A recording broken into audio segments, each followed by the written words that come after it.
I take you to be my lawfully wedded spouse. I promise to be faithful, to love you, to respect you all the days of my life, in sickness and in health, in joy and in sorrow, until death do us apart. These are common vows that I listen to every time I officiate a wedding. But why do we get married? What is marriage?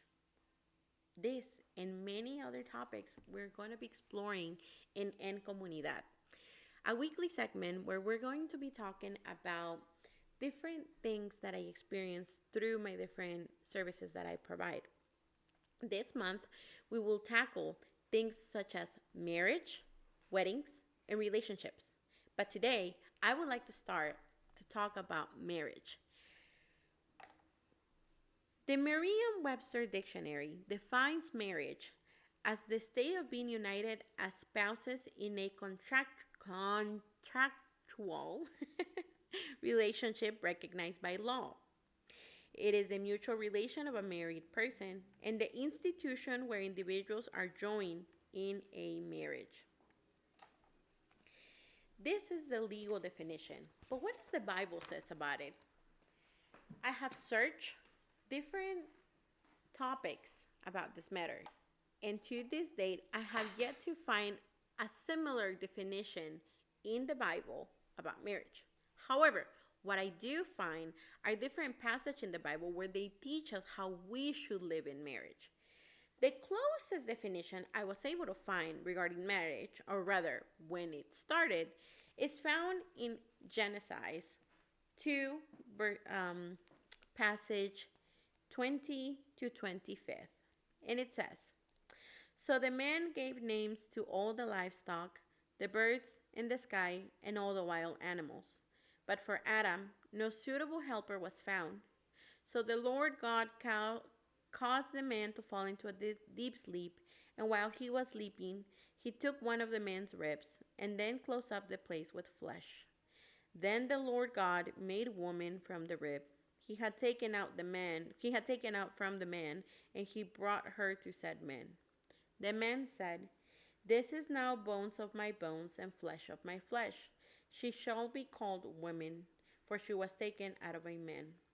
That is why a man leaves his father and mother and is united in his wife, and they become one flesh. Adam and his wife were both naked, and they both felt no shame." This definition comes from the New International Version of the Bible that I have been reading. I grew up Catholic, and while I'm connecting back to practicing the religion, there was a time in my life when I didn't feel connected. I didn't feel that I could fully commit to everything that it said until I was about 25 years old and I was in college. I was working on my paralegal degree, and at some point, I decided to also consider switching to psychology. So I began taking psychology classes. And I remember that on the first day, we were going through the syllabus, the requirements, what's going to be expected, what we were going to discuss. And towards the end of class, the teacher said something that caught my attention. Now, those of you that know me know that I love a good argument. So when I heard what I'm about to say next, I was very caught by that opening statement that I was ready to come up with an argument. The teacher said that psychology and religion were not at war with each other, but rather they were a complement of one another. And when I heard that, I said, "Sir, I don't think so."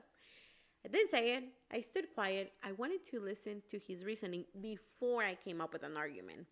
And again, you guys know I love a good argument. So he went to explain that while the Bible tells us, or serves rather, as a guide of how we should live in marriage, that is what it would be expected if we live in a perfect world. Unfortunately, we are not living in a perfect world, and this is why psychology exists. Exists as a bridge, as a band-aid, as a small tool to help you heal, so that when you are healed, for lack of a better word, you, or when you're ready, you can begin practicing the life that it was intended for us as it was set forth in the Bible, right? And that left me speechless, I'm not gonna lie. And those of you that know me really know that that's really hard to do. So, but it was the first time that it actually made me question. It made me question where my belief system came from, where did my definitions about marriage, relationship, psychology, everything else came from, right? And it was really funny because up until that point, I had been married to my husband for 5 years, and we had been living together for four. So we had been in total for about 9 years.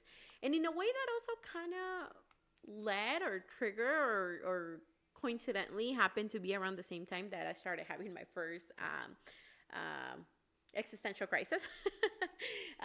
And that is when I started to basically deconstruct everything that I knew and I had, and basically come from a different aspect, right? When I had gotten married to my husband at that time, we were not in our best time in our relationship. Unlike others would think, like we were, although we already had two kids and we had been living together forever, we were not at this stage where, it was, we loved each other and nothing. In fact, the reason why we decided to get married, it was more of a legal stand where we went through an episode, and at another time, he's going to come and we're going to discuss that. A little bit more, just so you guys get to know that, and we're humans, and it's okay that we share a little bit of that to open up those conversations as well. But going back to that, we were at a situation happened where I realized that I was in a position where legally I was not protected, but not only me, also our children, right? And that kind of made me kick into survival mode and realize that I needed to get married because and what I'm about to say does not constitute legal advice. I am not an attorney. If you have questions about your specific case, you have to seek with an attorney. I am speaking from experience and what I've been through and what I had to research at that time, right? So at that time, and I'm also going to be talking about the laws in the state of Ohio, which is where I live in the United States. So at that time, what I had read up until the point, it was that as a single mother, although my husband, then boyfriend, was in the kid's birth certificate, he really didn't have his rights recognized. Yes, he was acknowledged to be the father, but it was more for financial purposes like child support, and not too much to have rights and responsibilities over them, and vice versa, right? So I was really concerned about that. And this is when I was like survival skills kick in. I was like, I need to get married. I need to protect me. I need to protect my children, right? Um, and it was funny because when we were going through that stage, I remember that a lot of people judged me, and I received a lot of judgment as to, you're dumb, you shouldn't be getting married, this already happened, and you guys were not even married. Like, what's going to happen if you guys do get married, right? And I didn't care. I just had to take care of that situation. And when 5 years later, when that professor made that art comment, it made my brain, something in my brain, like started working, right? There had been it had been filled with spider webs, and it just kind of started working. And that's when I started my journey, not only towards uh, my identity, but also reconstructing my religion or my spirituality. Um, at the time, I grew up Catholic, and I practiced Catholicism, but at the time I was not in the best relationship with the church and with the religion. I had lost a lot of faith after the loss of my first child, and I was having a really hard time to kind of like wrap it all up and come back to that, right? I found a lot of comfort in reading the New International Version of the Bible. In the past, through a relative of my husband, I had already been exposed to reading and studying the Bible, so I kind of knew or had enough information to start. And then I kind of went through YouTube and I started like learning more about it, right? And again, I'm just telling you about my personal journey. I do understand, and I want us to be aware that there are different types of marriages and definition of marriages depending on the region where you live, culture, country, costumes, all those things, right? So that's also what I want us to do. I want us to keep an open mind and understanding that what we're trying to do with this segment is open that communication to those tough questions, right? But at the same time, keep an open mind. We're not here to judge anybody. We're not here to tell you this is right, this is wrong, because at the end of the day, who are we to decide what's right and what's wrong? I mean, your values and what you might want in life might not be what your neighbor wants. So who are we to say what's good and what's bad? Now, when it comes to basic rights or basic human rights, that's different, right? We're talking about human rights. But when it's talking about opinions on how someone should or wants to live their life, that's different, right? So I want you guys to keep that in mind as we move forward and as we are discussing this topic, right? So I gave you guys the legal definition based on what the Webster Dictionary said, and also a religious context, specifically about the Christianity concept or definition. But there's a whole history behind it, right? And I want us to discuss about that. I want us to talk about the historic aspect of religion. When was it started? Why was it started? Who started it, right? And so, um, the one thing that we need to keep in mind is that everybody in the world celebrates some sort of or their own definition of marriage, right? And honestly, it is only 4,350 years old. Now, anthropologists used to believe that people before them were loose groups of people, about 30 people, with several leaders and shared partners. We got to keep in mind that back in the day, we were big civilizations, right? And back in the day, it was where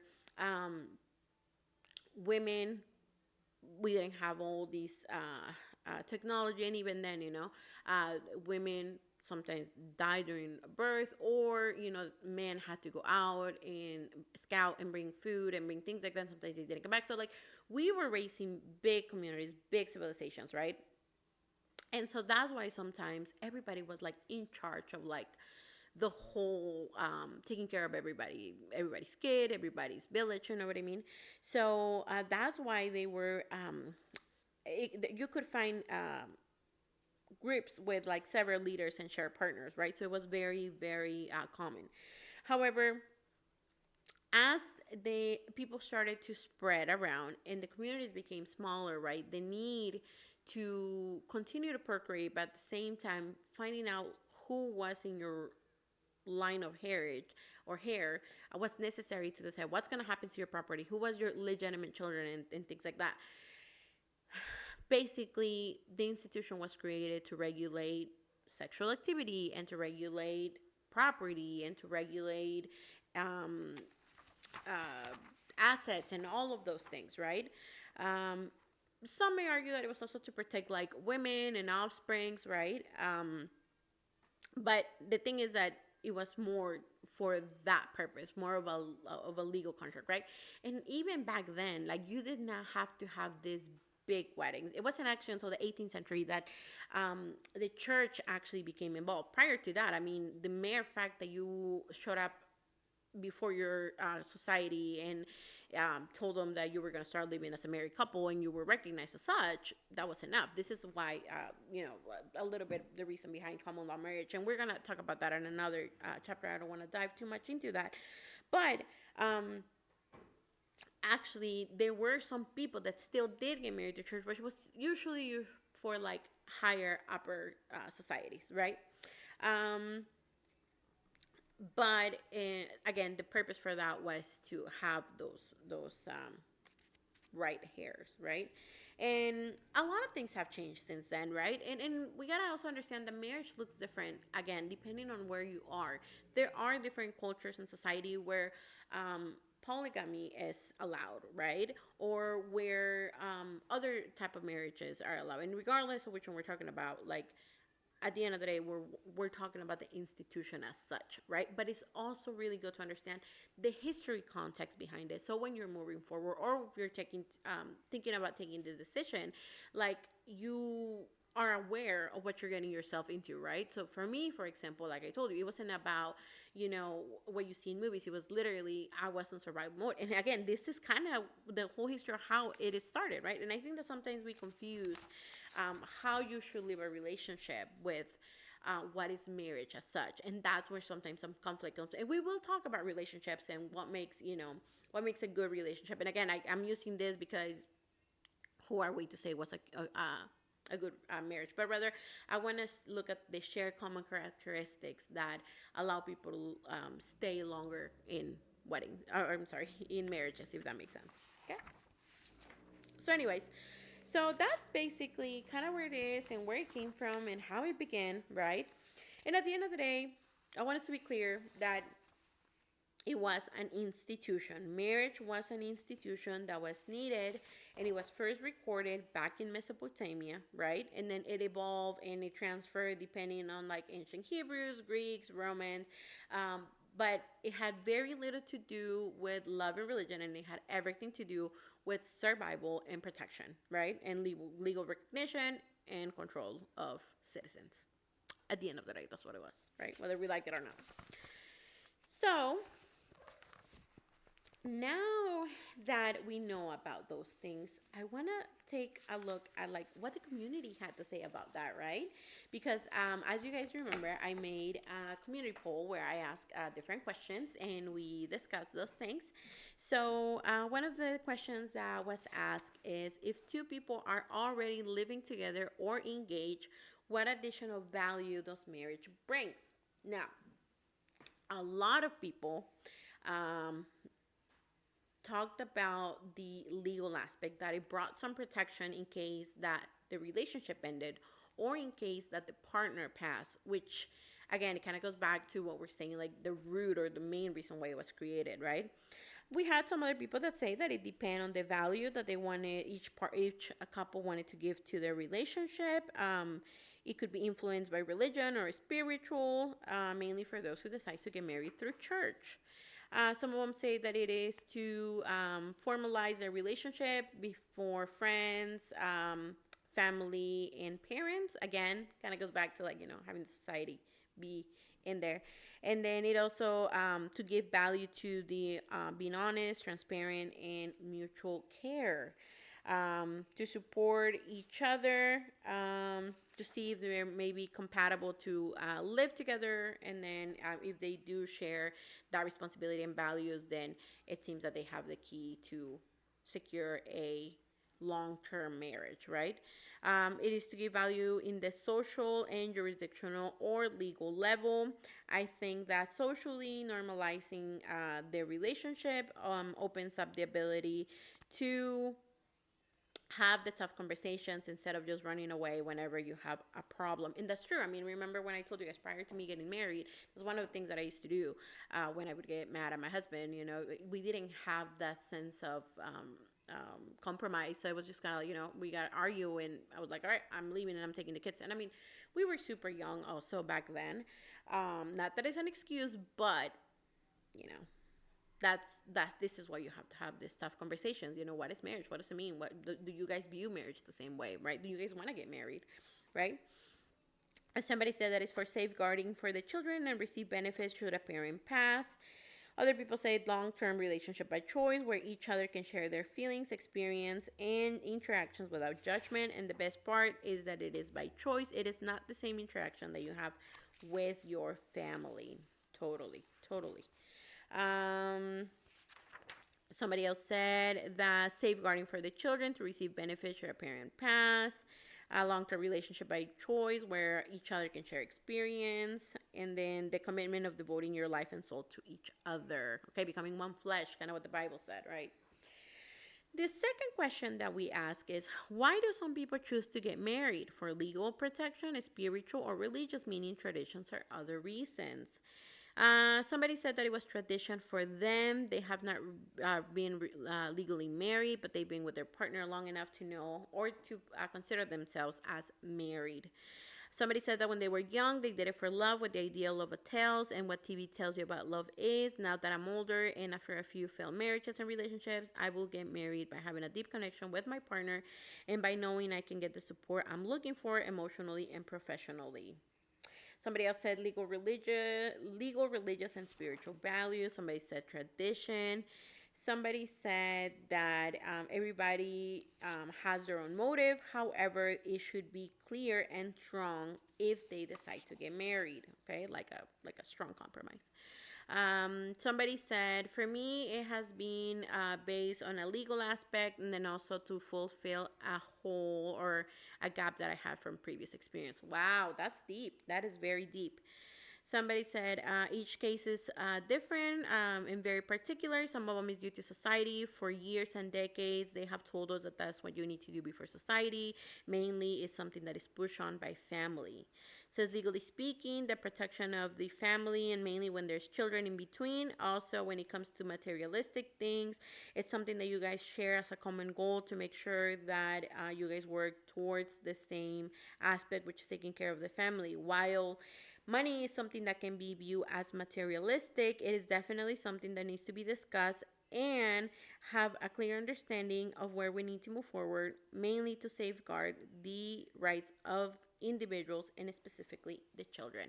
Yes, I love that this person brought the thing about the money because I do understand. Again, even in the Bible, it says about how we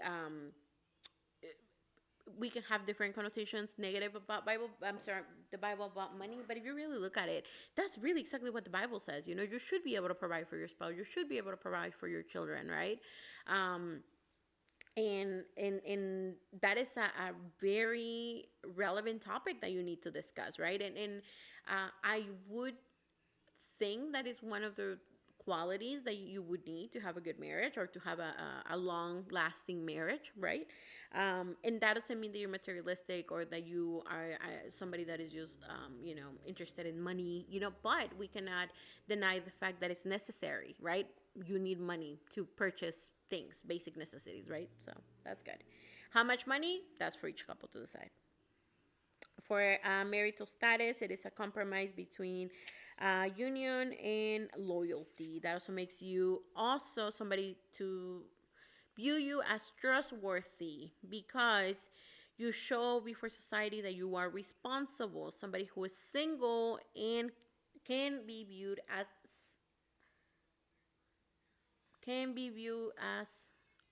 uh, independent and as if they were trying to run away from compromise. Also, if you're someone who has been divorced, many people might think that or perceive themselves as failures. However, it is also a new phase where you have the ability to be better as an individual and to do better for your next partner. Wow, I love this. Yes. Somebody says that it depends on the structure and the things they want to achieve. There's some that want to just achieve a home, and then there's some that wants to view it as or treat it as a business. I love this. Yes, totally. I mean, if we're saying that marriage is an institution, of course, by all means, treat it as a business and make sure that you get to know your business partner because they're gonna be with you forever. So, anyways, well, if you want it to last, your business to last forever. When I was young, I did it for love and with the idea. Oh well, we read that already, right? So, anyways, um, the next question that we had, and this is the $1 million question. Okay, do you prefer a civil marriage or a religious marriage or both, and why? Somebody said civil because we don't really go to church, so I think that civil marriage would work. Somebody said that they prefer both because the rules on religion and but the rules on religion is something that they're not happy about, okay? I would say, and this is just me playing devil's advocate and based back on what we've been seeing in the Bible, and I invite this person to look at the Bible. I don't think that there's rules as such, but rather there is kind of like guides of what they would like for you to follow, right? let's think of traffic laws. The law says we shouldn't speed, right? And we don't like that law, so this is why sometimes we speed. But if we speed like 5 over, it's not that bad, right? So it's kind of like that. I think that what are you willing to compromise? I mean, we're a society failed in based on rules, right? And expectations and things like that. But I do love this aspect of like, because I felt I was you at some point in my life where that's why I didn't feel ready and committed to compromise to getting married through church, because it was like it's gonna be too much for me, right? Like I'm not ready to commit. So it says, because it is a social law and a spiritual law. And then it says, when you have a partner who you want to spend the rest of your life with, it is not difficult to make the choice to get married through civil and through religious reasons. So this is perfect. I love this because it opens up the conversation as to what do you want in life, right? But the reason why this is the golden or the $1 million question is because as I have been doing this job, one of the things I realized is that people do very little research on officiants, wedding officiants. And sometimes they might fail to realize that their wedding officiant might not be up to date with the requirements to be able to officiate a wedding. So you go through all this struggle and then you find out that the wedding's not even legal, right? So I told you guys in the previous videos when I was posting this that I had met someone who came from abroad, and this is goes back to keeping in mind that there's different types of religions all across the globe, right? And this person came from a society that was ruled by religion, right? And so she had recently arrived here. She met someone that was born here in the United States, but the cultural background was the same as hers. She didn't speak a lot of English. He did. They decided to get married, right? And he said, "I'll take care of everything. Don't worry about it. This is very cultural like, and men take all the decisions." And also she didn't speak English, so she's like, sure, whatever. So they actually got married to, as is a custom in their home country, right? And they got married. Things were great. They didn't have children. Things didn't work out. After some years, she decides to start seeking advice as to, what are her legal rights and protections. By this point, she speaks more English now. And it is only when she goes to seek a divorce attorney that she learns that her marriage was not legal under the state she lived in. And as such, she didn't have any legal protections, right? So it was very hard and very devastated for her to go through that, right? So this is why we need to do this research. Imagine how many years she spent in contributing and all of this, right? Now, did he knew that it was not legal? I don't know. I don't know if it's something that he didn't see, if that, and again, I didn't go too much into details with this person, so I don't know if it wasn't legal because the wedding official was not somebody that was allowed to perform marriages. I don't know if it was because of the method or the ritual. I have no idea, but what I'm saying is this is just a big example why you need to do your research regarding that, okay? So anyways, moving on. Another question that we ask is, do you have a story or opinion that you would like to share, right? So we had a couple of them. I want to start with one of them. One of them says, I don't really have a story. It's more of a comment and an invitation for society to have the tough conversations with our adolescents and young generation. As parents, I invite you to ask them things like, why would you like to get married? Why would you like to begin a family? Would you like to have children? Is it important to have some sort of state before committing to marrying someone?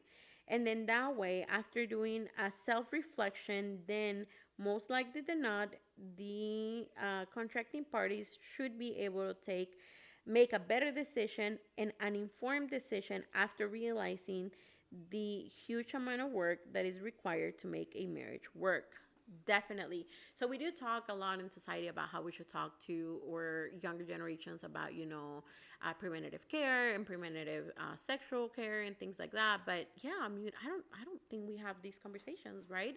Reminds me recently, I had a thing with my older son. He's entering teenage years, and you know, like he doesn't want to do things, and as we're reminding him to do things, he told me something like, oh, well, I don't really need to clean up. And I was like, why not? And he's like, well, I'm gonna have somebody to do it for me, and then if I don't, then I'm still gonna be married, my wife's gonna do it for me. And I was like, sir, no, they're not.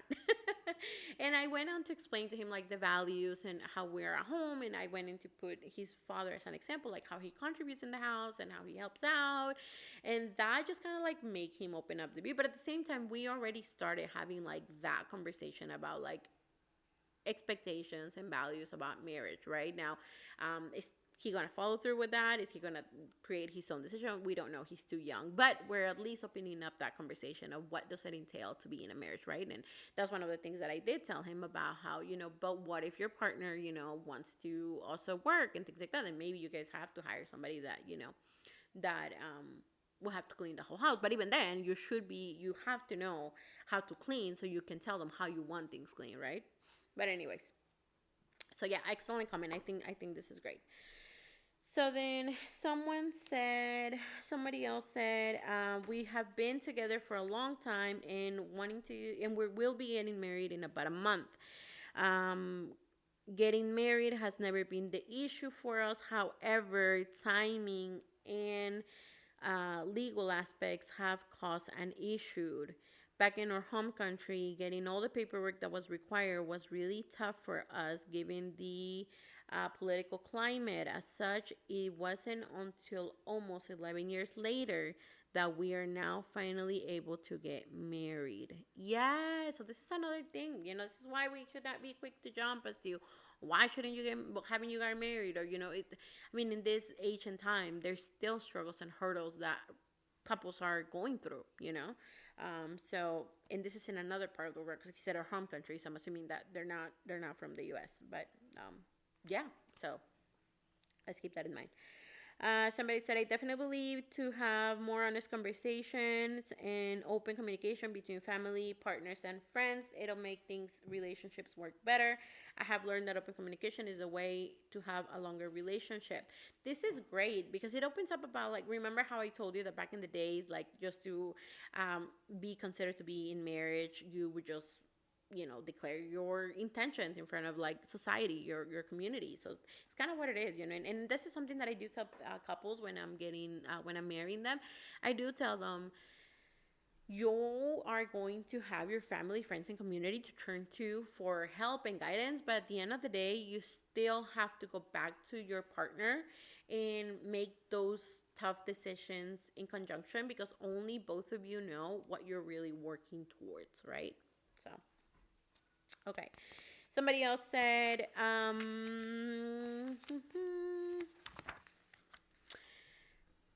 I believe that when men and women are not ready to make the decision, it does not matter how long they have been together, they will not get married. In my experience, I was with my long term partner for many years and we never got married. We never had any plans or wishes to do so. However, shortly after we split, he went ahead and gotten married. I think that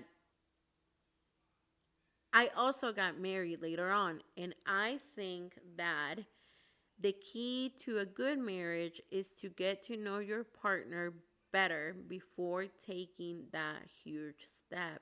Yes, yes, totally, totally. I guess and we're gonna talk more about this in religion and in relationships, but I guess this is why sometimes we get so caught up with, like, he was with me for like 10 years, and then this girl or this guy, they just met and they just went ahead and got married, right? And yeah, I was recently looking at a series. It's on Netflix, and he was talking about that, like this girl that he was with her long-term partner for like 10 years, helping him go through law school, blah blah blah blah. And then they had some issues. She finally had fed up. She wanted to get married. He would never propose to her. And then he went to a trip, and within a week he got married to a younger person, right? So again, it's a show. I know it's called Envious, I think it is. So go check it out. It's funny. It's a party, but it does talk. I mean, it does. It made me do a lot of like self reflection. So it was really really good. So anyways.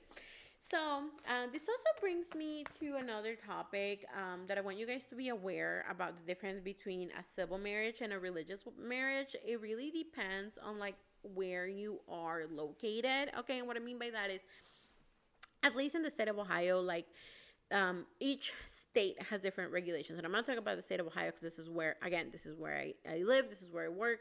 And in the state of Ohio, it is the piece of the court or the judges that officiate the weddings, or ordained ministers, pastors, priests that are recognized by the state, right? So, for example, for me, I am part of a church that recognizes me as a minister and provides me with that recognition. And then with that, I was able to go to the state and get that file so I could officiate weddings, right? So that has been under a lot of scrutiny because it's mainly through the internet, right? But at least here in Ohio, it's still legal. And in most states, I think there's only like one or two that might not be. But there's still like litigation. But anyways, so that after we go and register that, that's kind of what allows us to officiate those weddings, right? And the only difference is when people are saying like, I don't want a religious wedding, what I do with that is I still have to sign as a minister because that's how I'm recognized. But when we're doing the actual script ceremony, I make sure that I stay away from any verbiage or reflection that go through religion, just because everybody has that right to have a religion or not have a religion, right? But I do make them aware of like, if you want just a civil wedding where nothing related to religion, then yeah, you just go to the court. Or if you're okay with that, we just don't include religious script in your marriage license, and we can do that. And they make that decision, right? And that's everybody's personal choice, right? And we just have to respect that. But there are sometimes people that are like, I just really need to get married. So, just, that's fine. Whatever. Just do the legal procedure and that's it. So, one thing that I also tell people to keep in mind is just because I'm recognized as a minister with that church that I'm part of does not mean that your religion as such will recognize it as such, right? Because depending on where what you practice is what it is. So, for example, me and my husband, we were married by a pastor, right? And who was allowed to officiate weddings in Ohio. But we're practicing Catholics, but because we have not gone through that sacrament, because we also got our baptism from the Catholic Church, we cannot do communion, right? And this is why I'm also like, as I'm with my spiritual thing and everything else and reconnecting with God, that's why we're finally at a stage where we're considering, should we get married to church? I feel that now I'm at a stage where I'm older and my husband is also older, and we are more understanding of what is intended or what is required, and more aware to be able to decide if we're willing to go through those commitments that the church sets out for us, right? So will we get married? Will we not get married? Find out in the next episode. Maybe not the next episode, but in the next episodes. This year you'll find out if we get married through church or not, right? Somebody once even questioned me like, you are a fraudster because you are from, you're from this church, you're practicing this things, but you're also from this religion. And it's like, look, in my defense, after I have gone through all of this, because I've had my ordination since 2013, but it really wasn't until 2023 that I actually got my license from Ohio and started like officiating weddings, because again, it really took like many factors, but one of them was like to go through all these stages in life and realize like where I wanted to go. And also after I took the time to get to do those evaluations and examinations about marriage, right? And I do believe that this is my personal opinion, that there is a distinction between a religious and a civil wedding, and so that's or a non-religious wedding, and that's why that's why we do it that way. I lost my train of thought for a minute. anyways. So, when I was doing this, I remembered when I was doing this whole studying and reflection, one of the things that I actually became more of an advocate for marriage. So in my mind, it's like this is my way of still being a bridge between the people that are still probably like me, but they also want to get married, right? And I do promote a marriage as much as I can, but I also do understand that everybody's free to do whatever they want. And I actually listen. I actually love to hear why people haven't gotten married, because I identify myself. I was there in that position. I am there now when I'm still not married through the Catholic Church, right?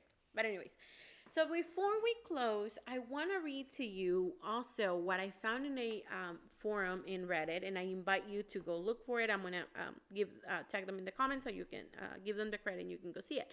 So I love this person and everything that they wrote because they wrote it so good that even an attorney commented on there like, I'm an attorney and I don't have anything to add.